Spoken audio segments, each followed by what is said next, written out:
क्या तुम्हें पता है कि पूरी नीट प्रिपरेशन का 12th सबसे टफेस्ट पार्ट है? क्यों? बैकलॉग्स, फास्ट सिलेबस, बोर्ड्स का tension, consistency and discipline, and most importantly पढ़ना कैसे है। एंड जब री नीट 2026 एंड नीट 2025 का पेपर इतना टफ आया तो क्वेश्चन ये आता है कि हमें तैयारी कैसे करनी है नीट की, और मोस्ट इंपॉर्टेंटली हम तैयारी किस चीज के लिए करें, क्या हम टफ के लिए करें, क्या हम इजी के लिए करें। सो अगर तुम्हारे साथ भी ये सारे इश्यूज हैं, so my friend you are on the right video, because in this video we are going to talk about किस तरीके से तुम अपनी लाइफ में कंसिस्टेंट हो सकते हो, अपने बैकलॉग्स को सही कर सकते हो, इतना जो सिलेबस फास्ट चल रहा है उसको तुम्हें कैसे मैनेज करना है 12th में, एंड मोस्ट इंपॉर्टेंटली तुम्हें किस तरीके से पढ़ना है अपने 12th में ताकि तुम्हारा फर्स्ट अटेम्प्ट में नीट निकल जाए। So let's get started. देखो, सबसे पहले एक सिंपल सा प्लान है जो मैं हमेशा तुम्हें बताता हूं कि तुम्हारा एक रोड मैप होना चाहिए, एंड उसमें तुम्हारे फेजेस होने चाहिए। तो फर्स्ट फेज होता है सिलेबस कंप्लीशन का फेज, जो इस साल दिसंबर तक चलेगा। तो तुम्हारा 12th कभी भी स्टार्ट हुआ है, तुम्हें कोशिश करनी है कि तुम्हारा मैक्सिमम सिलेबस में, ये नहीं कह रहा तुम पूरा सिलेबस कंप्लीट करो जो पॉसिबल नहीं हो पाता, बट मैक्सिमम सिलेबस दिसंबर तक करने की कोशिश करो, ताकि फेज 2 में अपना जनवरी जब स्टार्ट होगा, जनवरी फरवरी मार्च अप्रैल 4 महीने तो मिलेंगे तुम्हारे पास एटलीस्ट तुम्हारा रिवीजन करने के लिए and full syllabus mock test करने के लिए। क्या तुम्हारे साथ ऐसा कभी हुआ है कि आज तुम पढ़ने बैठे हो, आज तुमने स्टार्टिंग बहुत अच्छी की हो, लेकिन फिर तुम्हारा बीच में मन खराब हुआ, तुमने फोन उठाया एंड देन आफ्टर तुम्हारा फिर पढ़ने का मन ही नहीं किया है, तुमने फिर पूरा दिन बर्बाद कर दिया। या फिर ऐसा हुआ होगा कि तुम्हारा आज पढ़ने का मन है लेकिन कल नहीं था, परसों भी नहीं था। सो इट्स लाइक कि कभी हमारा पढ़ने का मन करता है, कभी नहीं करता है। जब वो मन नहीं करता है तो वापस पढ़ने बैठना कितना मुश्किल है वो तुम्हें भी पता है, मुझे भी पता है। So my dear friends, let me very clarify कि हम इस प्रॉब्लम को कैसे सॉल्व करेंगे।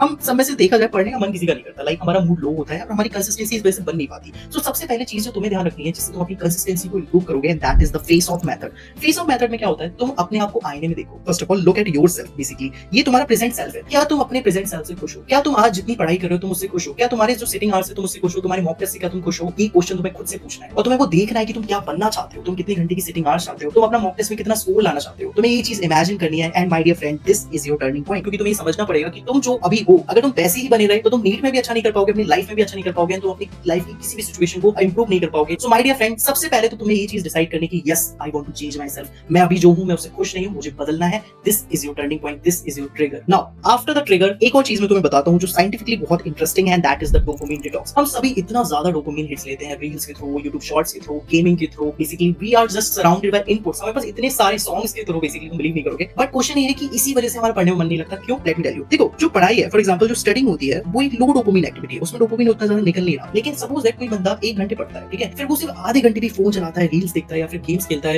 या फिर यूट्यूब पे शॉर्ट्स देखता है, तो वो एक हाई डोपामिन एक्टिविटी है। तो जब तुम एक लो डोपामिन एक्टिविटी से हाई डोपामिन एक्टिविटी में जाते हो, ब्रेन को बहुत अच्छा लगता है। तो जब तुम वापस आना चाहोगे, जब तुम पढ़ने दोबारा बैठना चाहोगे, तो ब्रेन क्या बोलेगा, यार इसमें तो मजा ही नहीं आ रहा, इसमें तो डोपामिन निकल रहा। इस वजह से तुम कभी दोबारा नहीं पढ़ पाओगे। तो तुमने ये चीज नोटिस की होगी कि रील्स देखने के बाद तुम्हारा कभी पढ़ने का मन नहीं करेगा, वीडियो गेम्स खेलने के बाद तुम्हारा कभी पढ़ने का मन नहीं करेगा, क्योंकि तुम अपने दिमाग से जीत ही नहीं सकते। अब यहाँ पे क्वेश्चन आता है कि इस प्रॉब्लम को सॉल्व कैसे करें। So let me give you the solution, and solution बहुत इंटरेस्टिंग है, because you have to be boring in order to get interesting. Let me tell you. तो जब कभी भी तुम पढ़ाई करते हो जो एक लो डोपामिन एक्टिविटी है, तो पढ़ने के बाद जब कभी भी तुम रेस्ट करो तो ऐसी चीज करो जो और भी ज्यादा लो डोपामिन एक्टिविटी है। फॉर एग्जांपल सिर्फ दीवार को देखना, या फिर सिर्फ वॉक करना, या फिर बाहर जाके सिर्फ एनवायरनमेंट को देखना, या फिर स्काई को घूरते रहना। सो this is called facing wall method. तो फेसिंग वॉल मेथड एक बहुत साइंटिफिकली प्रूवन मेथड है। तो इसमें क्या होता है, तो उस तरीके से वो जो एक्टिविटी जो तुम कर रहे हो कि बस तुम वॉक कर रहे हो नॉर्मल सा, या फिर एनवायरनमेंट को देख रहे हो, स्काई को देख रहे हो, कुछ खास नहीं कर रहे हो, गाने नहीं सुन रहे हो, रील्स नहीं देख रहे हो, सारे इनपुट्स जितने भी तुमने काट दिए अपनी बॉडी के, तुम बहुत ही नॉर्मल, एकदम शांत, एकदम लेस थिंकिंग वाली स्टेज में चले जाओगे, and this is called the detox phase, and this is called the no input phase. जो क्या होता है, लेजर डोपामिन हिट्स देता है, एंड जब इसके बाद तुम पढ़ने बैठते हो तो तुम्हारा ब्रेन क्या इंटरप्रेट करेगा कि यार पढ़ने में तो ज्यादा डोपामिन निकल रहा है comparatively. So this is the thing you need to understand in your life, and we have talked about the face of method. तो तुम मुझे कमेंट्स बताओगे वो क्या चीज है जो तुम्हें रोक रही है बदलने से, वो क्या चीज है जिसको लेके तुम इतना ज्यादा परेशान हो, वो क्या इशू है जो तुम अपने 12th में फेस कर रहे हो जिसकी वजह से तुम्हें डर लग रहा है कि तुम्हारा नीट नहीं निकल पाएगा।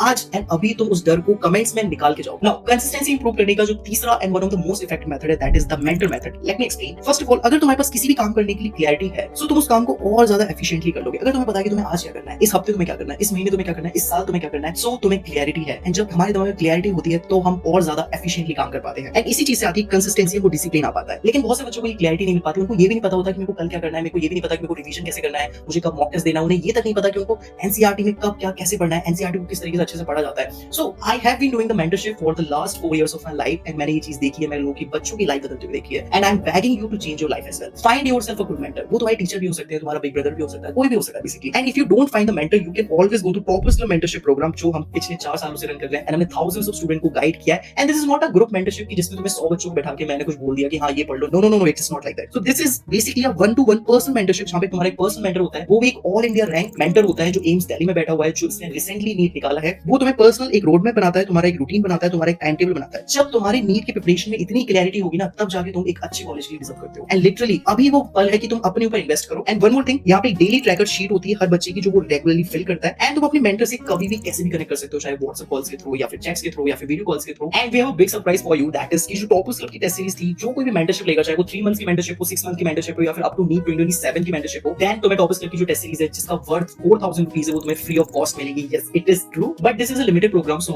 ये सबको नहीं मिल सकता। तो तुम्हें थोड़ा जल्दी एनरोल करना होगा अगर तुम्हें टेस्ट सीरीज भी फ्री में चाहिए। अनदर थिंग जिस बात पे मैं आज भी टिका हुआ हूं, एंड जब तक टॉपर्स क्लब मेंटरशिप प्रोग्राम है, जब तक मैं इस मेंटरशिप प्रोग्राम में हूं, ये चीज हमेशा सही रहेगी। अगर तुम्हारा नीट में सिलेक्शन हो जाता है, फर्क नहीं पड़ता तुम एम्स में आओ नहीं आओ, लेकिन तुम्हें गवर्नमेंट मेडिकल सीट मिल जाती है, देन तुम्हें 100% रिफंड कर दिया जाएगा without any question asked. And अगर तुम्हारा नीट में सिलेक्शन नहीं भी होता है, तो भी तुम्हारे मेंटरशिप प्रोग्राम का 50% रिफंड कर दिया जाएगा अगर तुमने अपने मेंटर की सारी बात मानी थी। तो 12th is one of the toughest time, जैसे मैंने बोला था। एंड एक मेंटर, एक साथी होना, इवन अर्जुन को भी एक साथी लगा था महाभारत जीतने के लिए, सो तुम्हें भी कोई ना कोई तो चाहिए, वो कोई भी हो सकता है। But if you find it alone, तुम्हें लगता है कि यार तुम्हारे पास कोई भी नहीं अपनी बात शेयर करने के लिए, तुम्हारी प्रॉब्लम्स को day to day life problem को सॉल्व करने के लिए, then you can always visit toppers club mentorship programme. Toppers club का जो लिंक है वो मैंने कमेंट्स एंड डिस्क्रिप्शन में डाल दिया है, चेक आउट कर सकते हो। नाउ आई नो तुम्हें से बहुत सारे लोग ऑफलाइन पढ़ते हैं, तुम्हें से बहुत सारे लोग ऑनलाइन पढ़ते हैं, एंड जो लोग ऑफलाइन पढ़ते हैं उन्हें ये चीज बहुत अच्छे से पता है कि अभी कोचिंग में क्या चल रहा है, चाहे एलन हो, आकाश हो, विद्यापीठ हो, कोई भी मेजर कोचिंग हो, वहां पे सिलेबस रश चल रहा है। लाइक इतनी तेजी से सिलेबस पढ़ाया जाता है अभी के टाइम पे, 12th के टाइम पे, कि भाई पूछो ही मत। एंड उसी वजह से क्या होता है, बैकलॉग क्रिएट होता है, उसी वजह से तुम्हारी एक्स्ट्रा क्लासेस होती है, तुम्हारे पास सेल्फ स्टडी का टाइम नहीं होता। एंड जब सेल्फ स्टडी का टाइम ही नहीं है, तो जो एंड में जो संडे को मॉक टेस्ट होता है उसमें मार्क्स कहां से आएगा? ऑब्वियस सी बात है ना। यहाँ पे क्वेश्चन ये है कि इस प्रॉब्लम का सॉल्यूशन क्या है, क्योंकि ये फेज तो चलेगा, दिसंबर तक चलेगा, जनवरी तक चलेगा, जब तक उनका सिलेबस नहीं कंप्लीट हो जाता,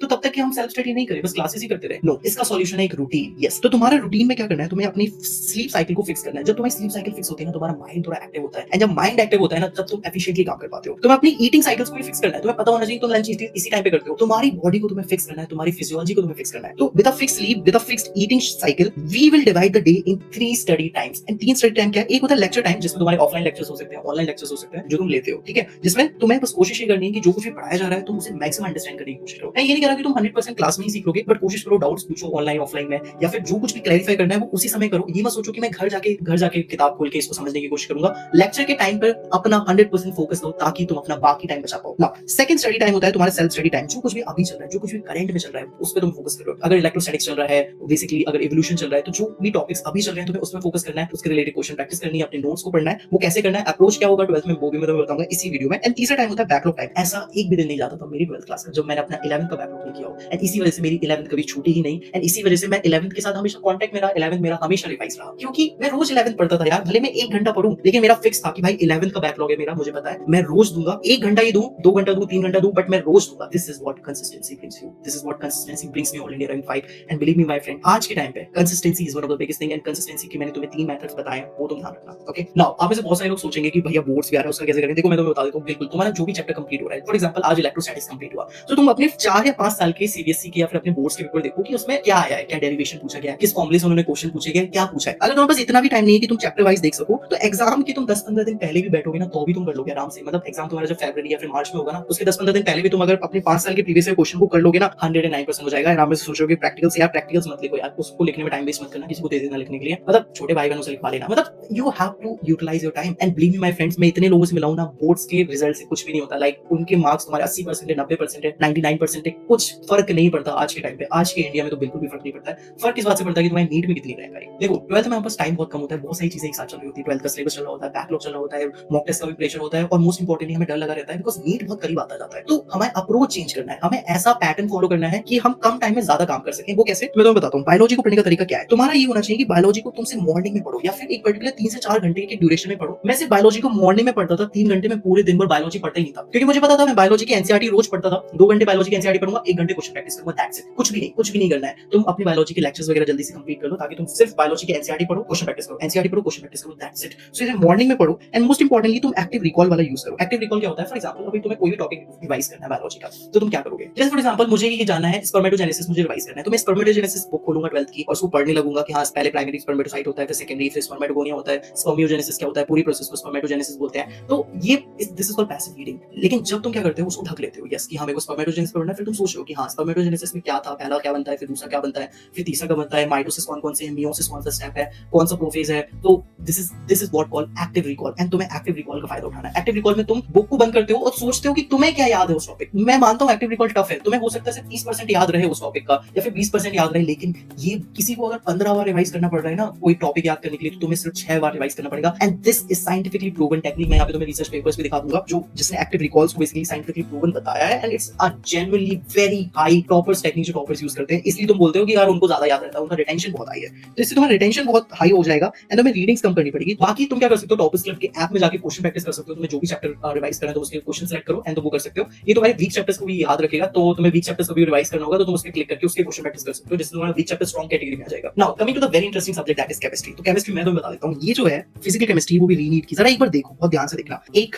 2 3 4 5 6 7 टोटल केमिस्ट्री में 45 क्वेश्चंस होते हैं, जिसमें 15 क्वेश्चन फिजिकल के होते हैं, 15 क्वेश्चन बेसिकली इनऑर्गेनिक के होते हैं, 15 क्वेश्चन ऑर्गेनिक के होते हैं। इक्वल डिवीजन होता है। फिजिकल केमिस्ट्री में न्यूमेरिकल्स बहुत कम हो गए हैं और न्यूमेरिकल्स जो आ रहे हैं, जो मैं 2 सालों से बोल रहा हूं कि न्यूमेरिकल टफ नहीं आएगा तुम्हारे पेपर में, आ ही नहीं सकता। एंड थ्योरेटिकल क्वेश्चन बहुत ज्यादा हो गए, मतलब न्यूमेरिकल से भी ज्यादा थ्योरेटिकल क्वेश्चन होंगे फिजिकल केमिस्ट्री में। एंड इनऑर्गेनिक और ऑर्गेनिक में वो नेक्स्ट लेवल ऊपर गए, वो मैं तुम्हें बता देता हूं। सो इनऑर्गेनिक में अगर तुम देखो, जैसे ये क्वेश्चन आया था, ये मैं क्या करता था, इनऑर्गेनिक के नोट्स बनाता था। तो ऐसे इनऑर्गेनिक के नोट्स तुम्हें मेरे टेलीग्राम चैनल पे मिल जाएंगे, मैं लिंक डिस्क्रिप्शन में डाल दूंगा। सो मुझे याद है पोटेशियम परमैंगनेट पे मैंने नोट बनाया था, उसमें अगर तुम ये रिएक्शन देखोगे कि हां 513 केल्विन पे KMnO4 जब डिकम्पोज होता है तो K2MnO4 बनता है और MnO2 बनता है, ऑक्सीजन बनता है। तो ये जो बेसिकली है, इसमें मैंने लिखा हुआ है, देखो MnO4 2 नेगेटिव होता है, वो ग्रीन पैरामैग्नेटिक स्पीसीज होता है। MnO4 जो 1 नेगेटिव होता है वो पर्पल कलर का होता है, वो डायमैग्नेटिक होता है। एंड इसी से क्वेश्चन आया है। So the thing is that तुम अपने नोट्स बना सकते हो, नहीं तो तुम मेरे नोट्स का यूज कर सकते हो। सो तुम्हें इनऑर्गेनिक एंड ऑर्गेनिक एनसीईआरटी से इतना पढ़ना है लाइक बायोलॉजी तुम्हें एकदम रट के लेना है। एंड फिजिकल भी, क्योंकि फिजिकल के 8 क्वेश्चन थ्योरेटिकल तो थ्योरी से आ रहे हैं, वो थ्योरी एनसीईआरटी की है, तो सारे कॉन्सेप्ट्स एनसीईआरटी के हैं। इवन तुम फिजिकल की न्यूमेरिकल भी देखोगे, वो इतने सिंपल है और तुम कितने टफ न्यूमेरिकल लगाते हो यार। तुम्हारे मॉड्यूल्स में कितने टफ न्यूमेरिकल्स होते हैं, क्या तुम्हें वो लगाने चाहिए अभी के टाइम पे जब इतना कुछ चल रहा है, सिलेबस इतना फास्ट चल रहा है? नहीं, तुम अपनी एनसीईआरटी को इतना स्ट्रांग कर लो कि कोई बोल ही ना पाए। और लिटरली केमिस्ट्री अब 180 में 180 एनसीईआरटी आती है, जो हम फिजिक्स के केस में नहीं कह सकते, लेकिन हम केमिस्ट्री के केस में तो कह सकते हैं। सिमिलरली मैंने ऑर्गेनिक भी क्या किया था, मैंने ऐसे शॉर्ट नोट्स बनाए थे। नाउ कमिंग टू फिजिक्स, आप में से बहुत सारे लोग सोचेंगे कि अब पेपर इतना टफ आ रहा है तो फिजिक्स कैसे होगी, लेट मी टेल यू। तो फिजिक्स में तुम्हें बस ये करना है कि 12th की फिजिक्स ज्यादा इंपॉर्टेंट है as compare to 11th। NCERT पढ़ने की उतनी जरूरत नहीं है।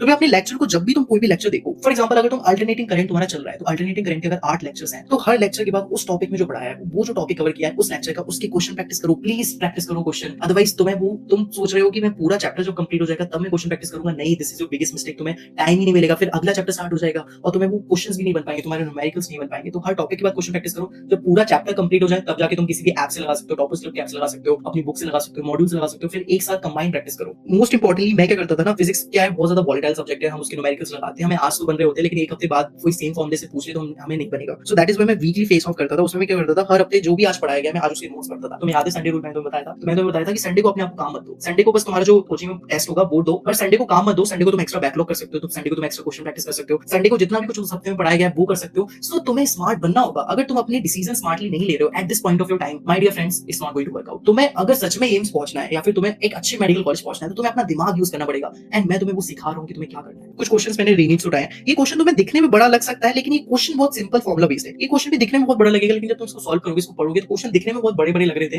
रीनीड के, बट एक्चुअली जब तुम सॉल्व करोगे तो वो फॉर्मुला बेस्ड थे, बहुत इजी क्वेश्चंस थे। तुम्हें बस सिचुएशन समझना था एंड अपना फॉर्मुला अच्छे से अप्लाई करना था। लेकिन फिर भी मैं तुम्हें बताता हूं, 12th बहुत टफ टाइम होता है। लाइक मुझे याद है 12th का एक एक दिन मैंने कैसे काटा है, मुझे बहुत अच्छे से याद है। 12th बहुत टफ होता है, हमें समझ नहीं आता सही क्या है गलत क्या है। दैट इज व्हाई हमें मेंटर की जरूरत पड़ती है। एंड अगर तुम्हारे पास मेंटर होता है तो तुम्हारी नीट निकालने की प्रोबेबिलिटी 10 गुना से ज्यादा बढ़ जाती है। So you can get yourself a personal mentor, toppers club में ले सकते हो तुम। एम्स दिल्ली का एक ऑल इंडिया रैंक मेंटर तुम्हें मिल जाएगा, जो तुम्हारी बहुत सारी प्रॉब्लम्स और सारी प्रॉब्लम्स को सॉल्व कर देगा। So you can get yourself a mentor. And most importantly जो भी टेक्निक्स मैंने बताई, जैसे मैंने डोपामिन डिटॉक्स के बारे में बात किया, मैंने संडे रूल के बारे में बात किया, मैंने अप्रोच के बारे में बात किया, अपनी लाइफ में अप्लाई करना एंड देखना magic will happen. But you need to be consistent, you have to be discipline and you need to understand कि time once gone is gone forever. अगर तुम आज टाइम वेस्ट कर दोगे, वो दोबारा कभी वापस नहीं आएगा। And you should take it with yourself. And तुम जो भी कर रहे हो उसका कंसीक्वेंसेस तुम्हें ही झेलना पड़ेगा, उसका रिजल्ट तुम ही झेलोगे, कोई और नहीं झेलेगा। अगर तुम जीतते हो वो जीत भी तुम्हारी होती है, तुम हारते हो वो हार भी तुम्हारी होती है। ये बात हमेशा हमेशा ध्यान रखना। एंड एट लास्ट में तुमसे बस यही कहूंगा कि मैं जिस नवोदय में था वहां पे एक स्वामी विवेकानंद की मूर्ति थी, एंड उस मूर्ति के नीचे एक मोटिवेटिंग ये लाइन लिखी हुई थी जो मुझे आज भी याद है, यू कैन डू